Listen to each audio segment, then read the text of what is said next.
Okay, welcome to High Cheese with Darren Maloney.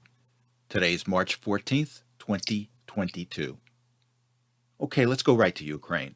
They had another round of negotiations this morning. Apparently, it was a video conference meeting, but due to a technical glitch or a technical problem, they had to push it out until tomorrow. Now, you would think in today's world, all this technology, that they would have better equipment or better sources of communicating.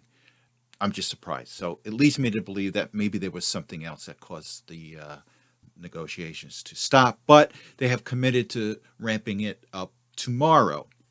Now, with that said, and I've been saying this for the past few episodes, Ukraine does not have a lot of leverage in this.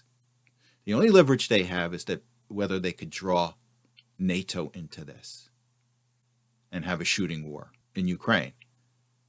And even if they draw NATO into this, it'll be a terrible experience for the Ukrainian people and the country.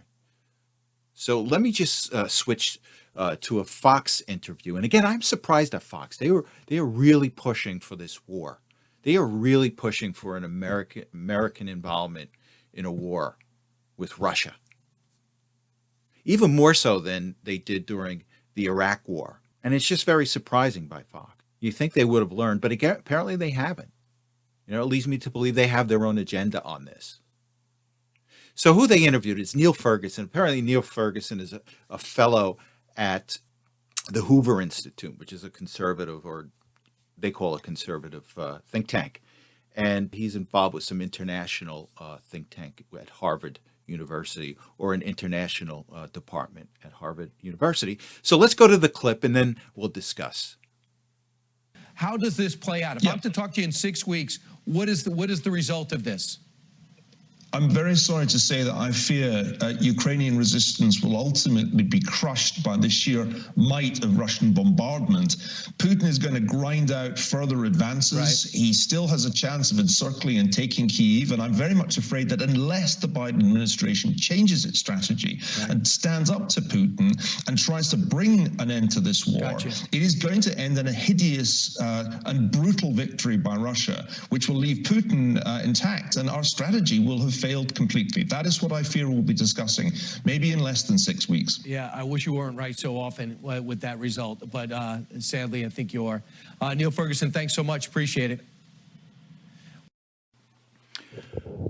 Well, there you go. Russia's just going to grind Ukraine down.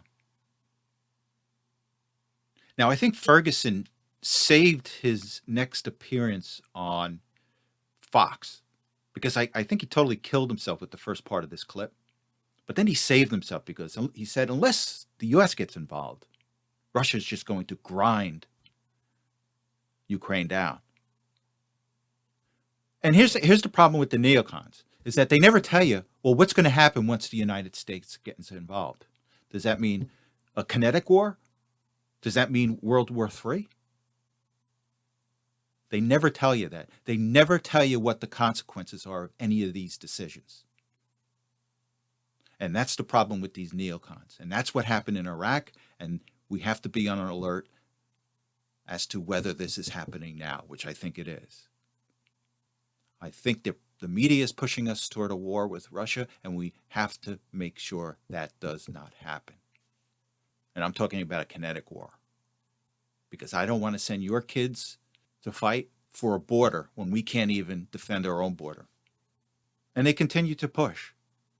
This past weekend, I think it was 40 or 41 U.S. senators came out and made a statement about whether they wanted to send the Polish MiGs to Ukraine. So they all came out and said, oh, we want to send those MiGs to Ukraine. It'll make us all feel better. And that's what it's all about with these senators. It's all about them feeling better. And I'm quite surprised some of the people that were on this list. They've become neocons. They haven't learned from the past. And what I want to do is I'm going to switch to a clip from Joni Ernst. Joni Ernst is a senator but I'm a little disappointed in her pushing for these MiGs to Ukraine. And here's what we have to address with our decision-making process.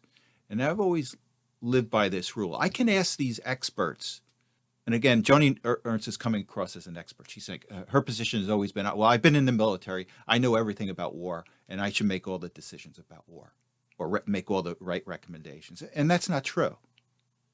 Just because you fought in a war or have military experience does not mean that you are an expert on what direction the United States should take.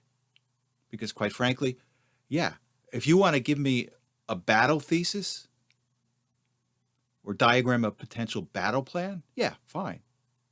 But this is the world of diplomacy. This is the world of war and peace. So let me switch to this clip, and I just want to point out a couple of things when we come back. But, folks, we are not moving nearly fast enough. We must move faster. If we don't, we will see additional lives lost. A little bit of history. Now, after Ukraine declared its independence from the Soviet Union, it still held the world's third largest stockpile of nuclear weapons. Ukraine was fragile, it was unstable, and it was a fledgling democracy.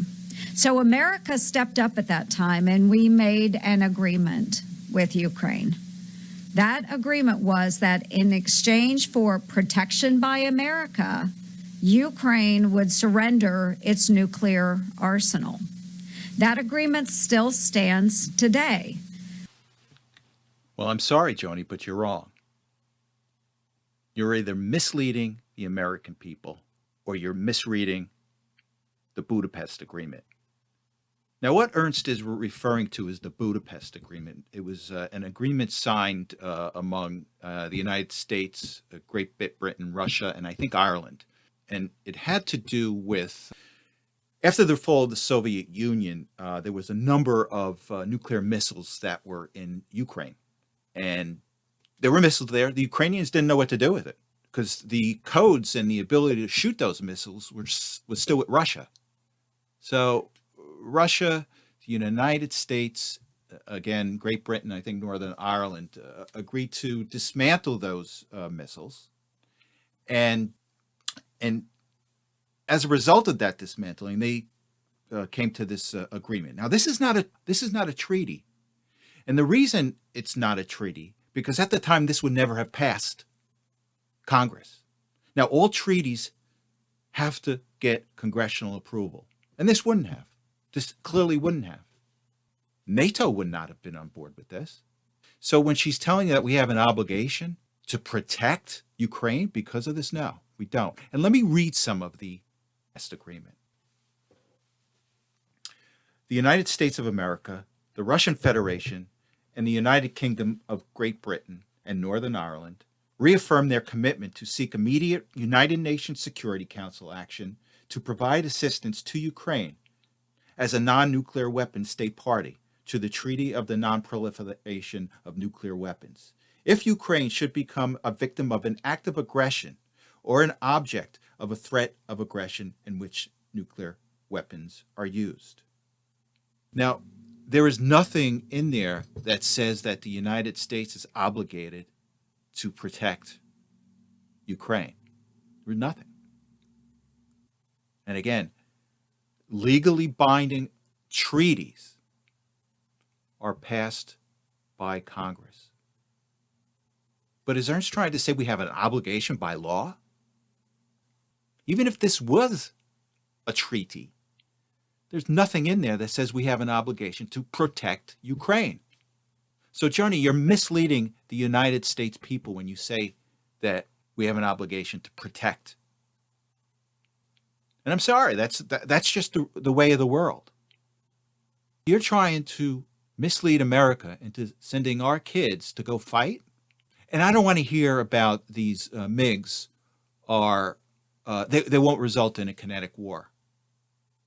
Will you tell me what's going to happen when those MiGs, whether they're flying from Ukraine, whether they're flying from Poland, or whether they're flying from Ramstein in Germany? What's the difference of those MiGs? And I'm sure they're going to be armed with missiles. So what's the difference of those MiGs flying from, let's say, Poland into a war zone to take on the Russians? So what's the difference between those MiGs flying and missiles being shot from Poland? What's the difference to the Russians? You are sending an airborne war weapon from Poland, from an air base in Poland. And Russia can easily interpret that as an equivalent of a missile being shot from Poland. And I'm not talking about nuclear warhead. I'm talking about any type of missile. And you fail to understand that unless you want to get us into a war, a kinetic war. So you're really dropping the ball on this. Okay, the other thing too is just the apparently the Zelensky's going to speak to Congress, not a joint meeting of Congress. They're going to have it in some auditorium. So he's going to do a video conference with Congress. It's scheduled for some time this week, and they're going to push. And he's going to push for a no-fly zone. He's going to push for weapons.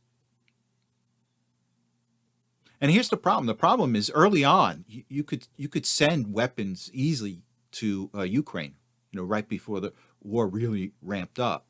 But now that you're in the middle of a full-blown war in Ukraine, how are you going to get those armaments to Ukraine?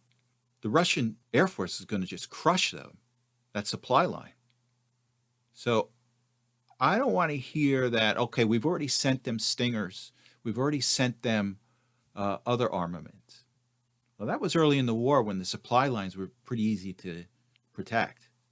Or not protect, it's just that the Russian Air Force wasn't there at the time. But now that you have a full-blown war, I'm sure they're going to pay attention to these supply lines. And again, I'm talking about military supply lines.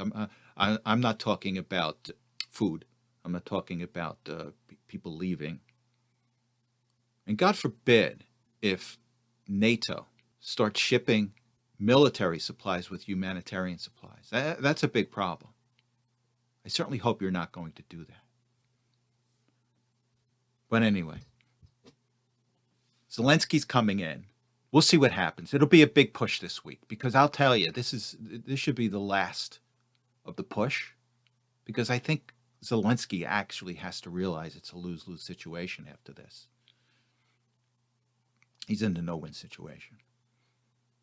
And unfortunately, as I've said before, he made the mistake of listening to the EU, listening to NATO.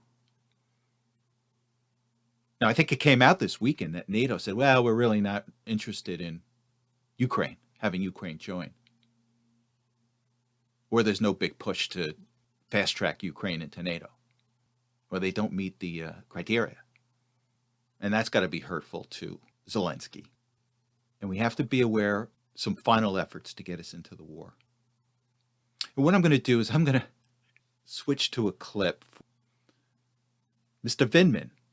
Remember Mr. Vindman from the Trump impeachment? He was their star witness, the whistleblower. But in this clip, I think he let loose what the last-ditch effort of the neocons and the globalists are going to be. So let's go to this clip, and then we're going to discuss. But it doesn't have to be a NATO response. These are sovereign, independent states. They could take bilateral action to support Ukraine. They're already moving in that direction. Frankly, it's amazing that they've held out this long, probably with regard to some pressure that NATO is bringing to bear to make sure that everybody stays unified and cohesive around a consensus. But that's not the way things are going to play out. Over a long period of time, there's a greater chance that the European eastern flank is going to get more involved. And this is one of the ways I see a spillage occurring, that this does not remain a Russia-Ukraine war, but expands outwards. And Well, thank you, Lieutenant Vindman. And that was an interview with Ali Velshi from MSNBC. Remember Ali Velshi? He was the one that said there was the riots were peaceful. Meanwhile, over his shoulder, you had burning buildings. These people are jokes. But anyway, let's get back to Vindman. There was an episode or two ago that I had mentioned that you have to be careful of a false flag from one of the members of NATO. And I was concerned about one of the NATO members going rogue and poking the bear to the point where they respond. and then the United States gets sucked in under Article 5 of NATO. And Vindman just confirmed this. He said, yeah, this is on the table. This could happen. So, again, my suggestion to the Biden administration is you better read these NATO members, the Riot Act, and let them know under what circumstances we will respect Article 5. So we shall see. We definitely shall see. In a related matter, the United States, Jake Sullivan, and again, I'm not picking on him today, but he met with his Chinese counterpart to discuss whether China is assisting Russia in the Ukraine war. Now, of course, they're giving him some kind of assistance, but I don't know what's going to happen. I don't think the Chinese respect Jake Sullivan. I don't. Why should the world? And it's not going to be helpful. But anyway, I just don't see them. I don't see the United States doing anything severe against China. And the U.S. has to worry about Taiwan. Because think about it. China's sitting back and just waiting for a moment that the United States enters the war in Europe. And now they've got a ton of resources going over there. And as a result, they may attack Taiwan. So we shall see. I mean, and this is the problem. This is what happens when you have weakness and you have incapable people at top. You're just getting pushed around by the China, Russia. So we'll see what happens from that. Okay. So Iran shot several missiles close to the U.S. consulate in Iraq. Now, Iran took responsibility and is claiming that the barrage was in retaliation for an Israeli strike that killed 2 members of the Iranian Revolutionary Guard in Syria, according to a report. It could be true. But here's the thing, that this was close to the U.S. Embassy.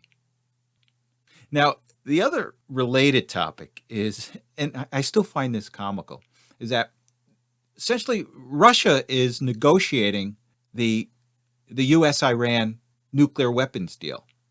I just find that hilarious. And from some reports, I heard that the United States isn't even allowed to sit in the room with the Iranians. It's the Russians. And then the Russians come out and then talk to the United States representatives on this. I mean, you just can't make this up. And we just have to stay tough until November, when we take back the House, and then things start turning. All right, let's take a break.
All right, I want to touch on a real serious subject. And I know people are ignoring it because Putin had said that one of the reasons, or 2 of the reasons he's invading Ukraine is to get rid of pedophiles and to denazify Ukraine.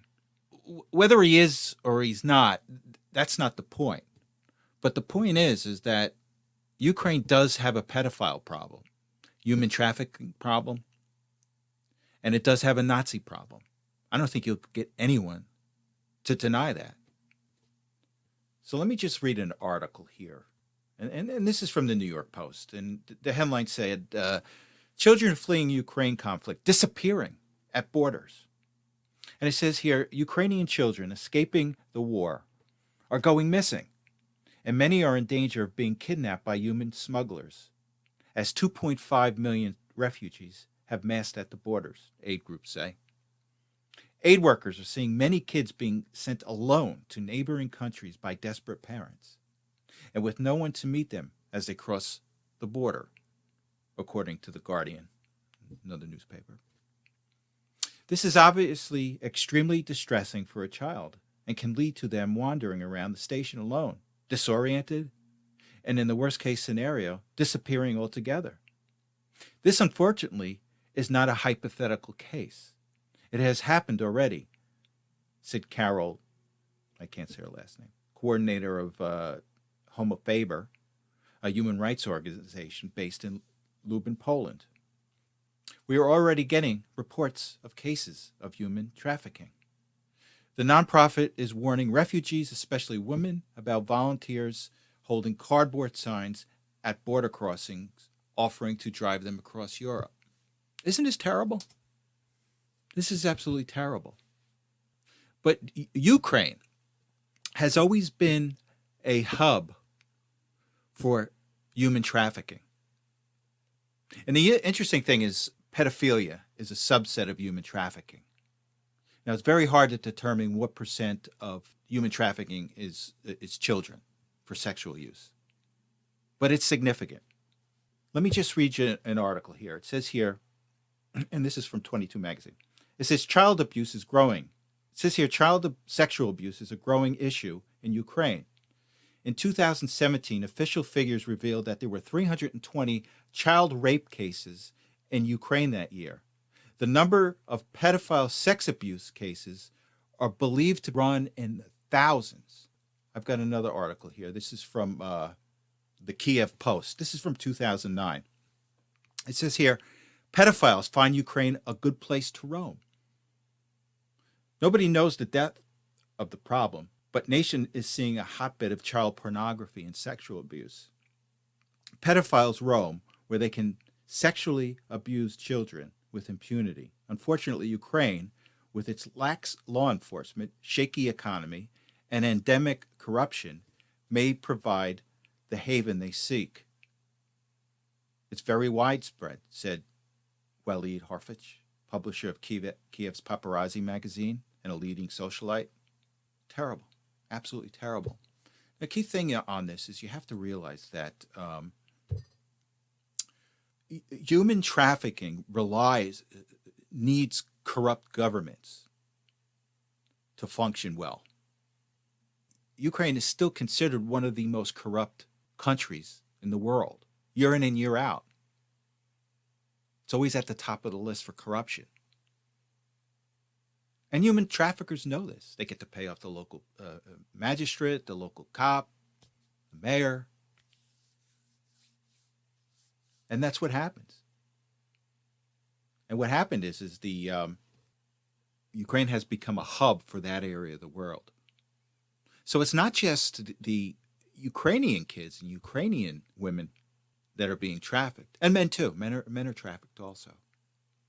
But it acts as a hub. It's an international hub where human traffickers go and distribute their children and women and men to different parts of the world.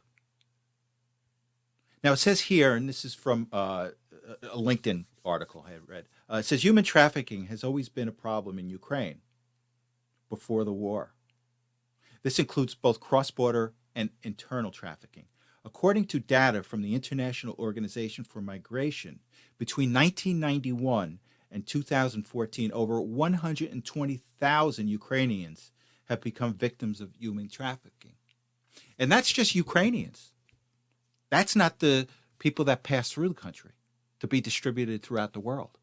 So Ukraine is not perfect. It's far from perfect. And the media shouldn't ignore the fact that they do have problems.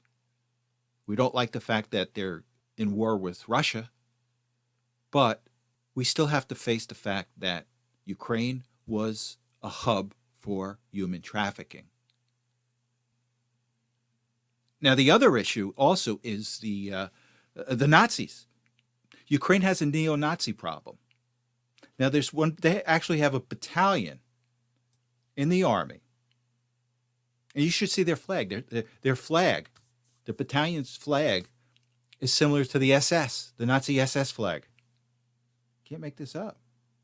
Yeah, here's a headline here from NBC. It says Ukraine's Nazi problem is real, even if Putin's denazification claim isn't. Well, that's not the point. The point is they have Nazis in Ukraine. In other developments, Ukraine in recent years erected a glut of statues honoring Ukrainian nationalists whose legacies are tainted by their indisputable record as Nazi proxies. The Forward newspaper cataloged some of these deplorables. Isn't that nice? They used the term deplorables in this article.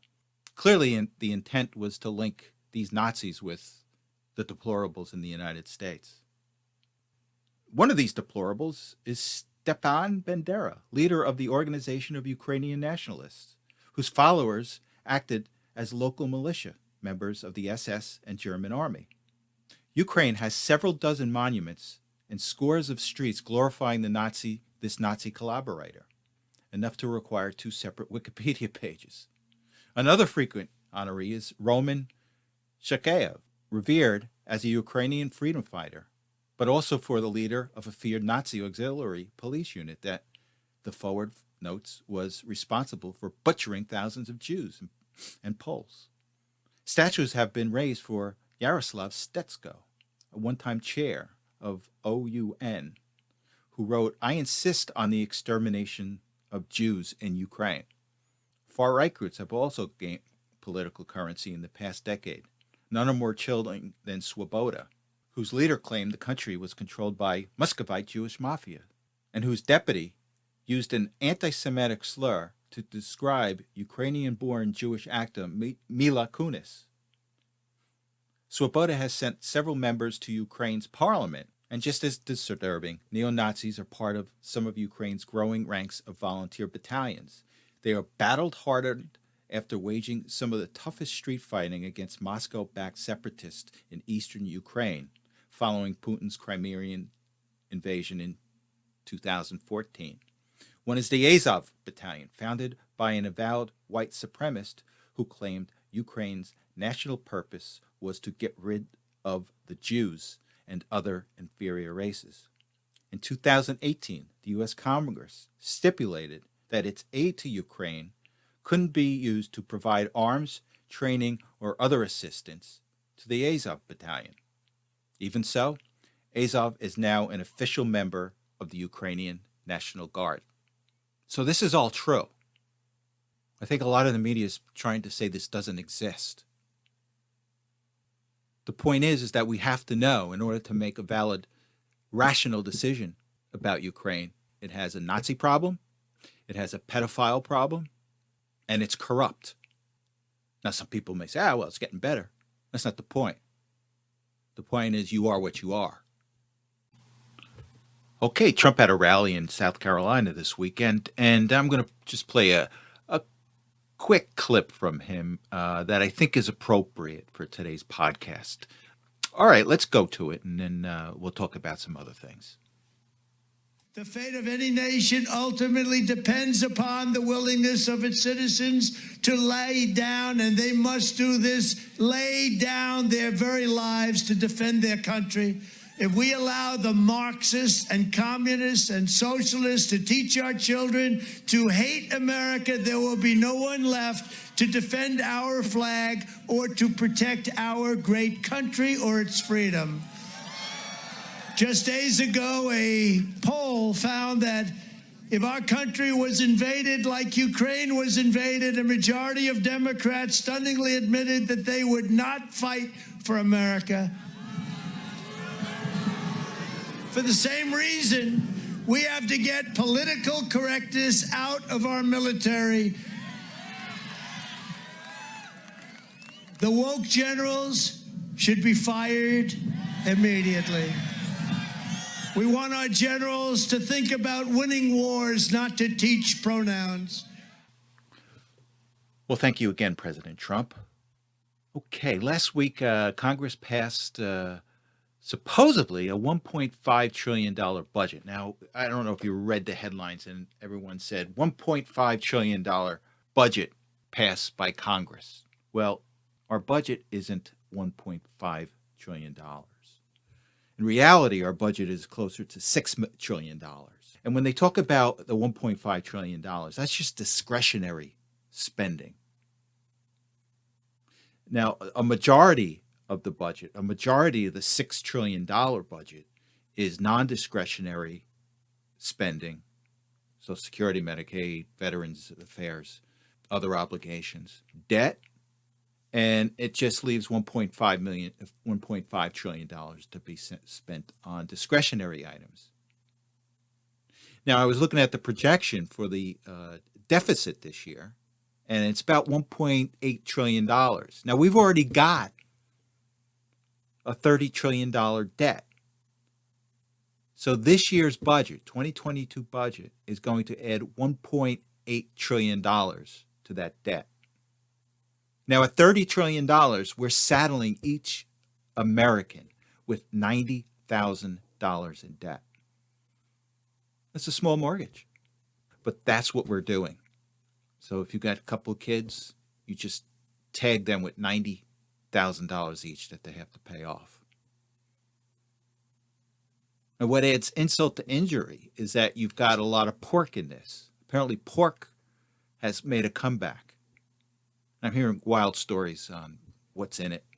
And if we're really going to start chipping away at our debt, we have to start chipping away at our discretionary spending.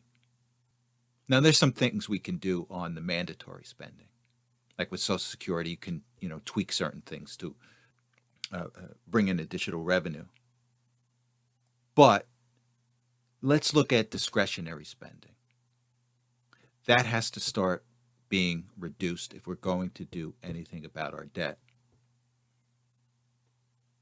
If you care about your kids, if you care about the lifestyle that they have, if you want them to have the same lifestyle or better than you, we should not expect Washington to come out with this type of budget, particularly after we spent so much over the past 2 years with COVID. All right, let's look at a couple of tidbits before we go to the stock market. The first item I wanted to cover is the CEO of Goldman Sachs. And I guess he was interviewed about the Russian sanctions. And he said, well, let me read the headline. It says, Goldman Sachs CEO says ostracizing Russia isn't the finance industry's job.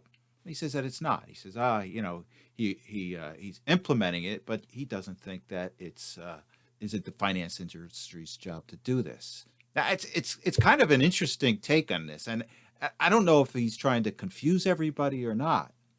But let me just read a little bit about what he said. He goes, and he was asked about the sanctions and taking Russian banks off the SWIFT system and other financial sanctions. So anyway, he says, well, I don't know if it's the job of the large financial institutions to ostracize Russia. We operate in a financial system that has a regulatory and governmental overlay.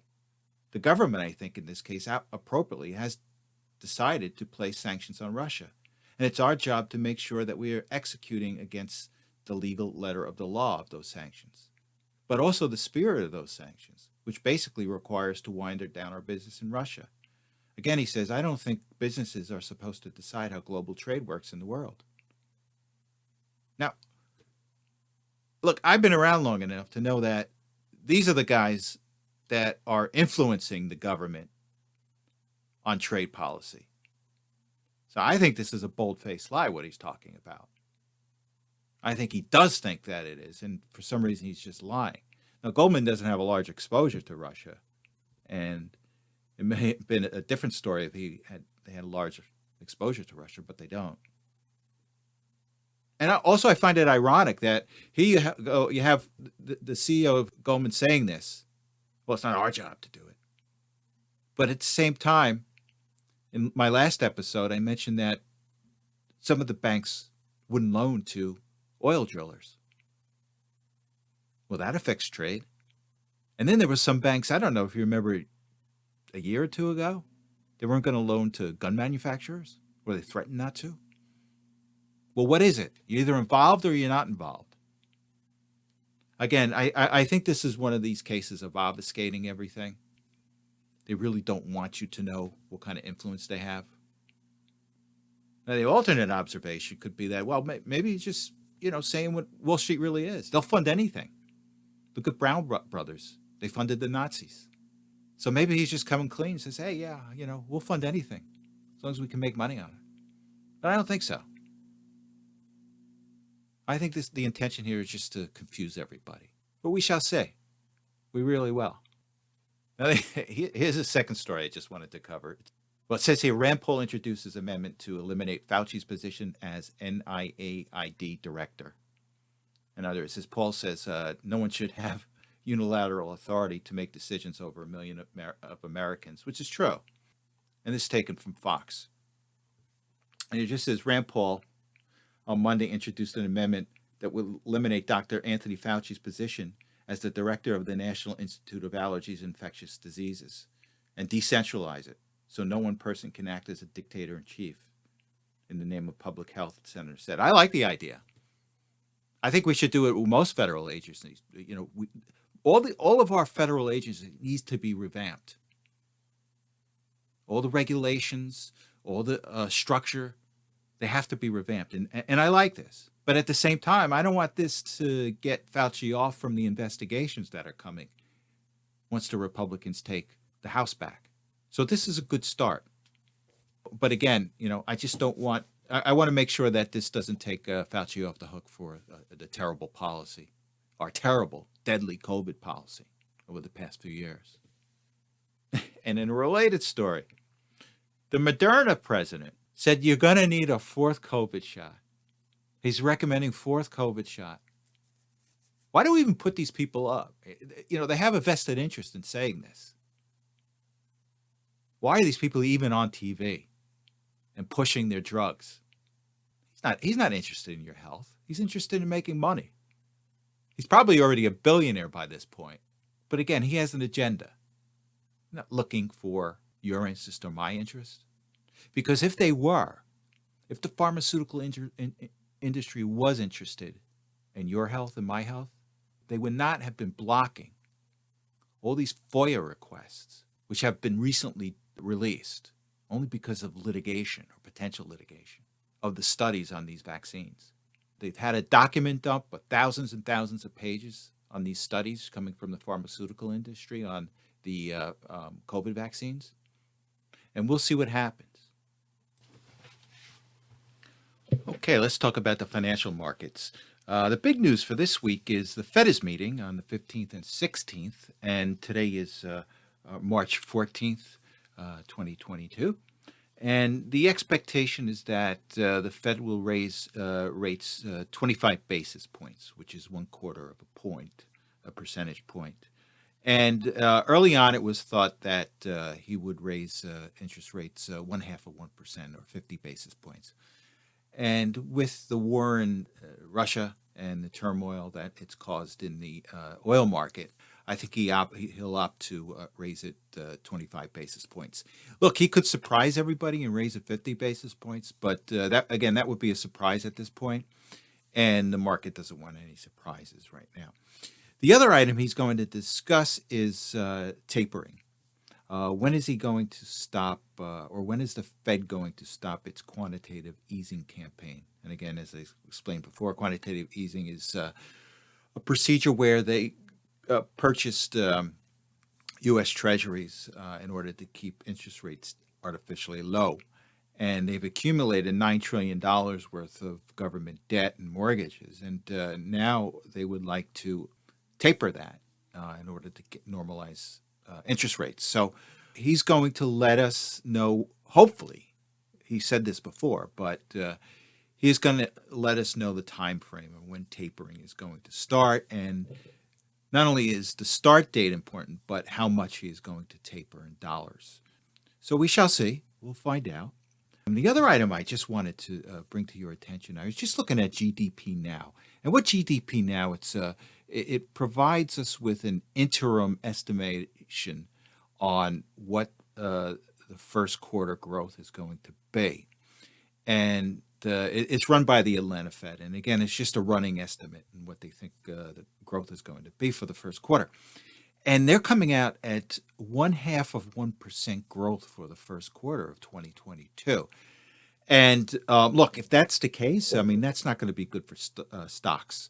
Again, it's another headwind for stocks, and it's the only reason that right now that could help keep stocks afloat is earnings. And a U.S. GDP of 0.5% for the quarter is not going to be helpful for earnings. Now, most of these or many of these stocks on the NASDAQ and S&P and the Dow are multinational stocks, so they do have revenue coming in internationally. So again, it not only depends on what happens internally here in the United States, but it depends on what the growth is looking like on the international level. So we shall see on that. All right, let's go to the Dow. The Dow finished unchanged today at 32,945.24. Year to date, the Dow is down 9.34%. The S&P was down 0.74% to 4173.11. For the year, the Dow is down 12.44%. NASDAQ was down today 2.04% to 12,581.22. For the year, NASDAQ is down 19.58%. The 10-year bond was up 12 basis points to 2.142%. Oil was down 8.75% to $99.76 per barrel. This is the first time it's broken $100 on the other side in a week or two. And again, this is probably reflecting the fact that oil is becoming normalized. I think people, even with the sanctions, the U.S. sanctions on Russian oil, people kind of finding their level, their equilibrium level, and the United States is finding alternate buyers, whomever it may be, but it has stabilized the market in a sense. And the other thing you may want to read into this is maybe the people are feeling they're closer to a settlement, some type of settlement in the war between Ukraine and Russia. And again, it's another case where we shall see. Gold was down 1.68% to $1,953.40. Silver was down 0.49% to $25.17 per ounce. And Bitcoin was down to $38,898.22. Ethereum was down to $2,550.85. And XRP was down to 77 cents. For earnings for this week, it's a little light for this week, but on Tuesday, March 15th, we have Volkswagen, Opiate Pharmaceuticals, Uranium Energy, Ryan Holdings, and Janus.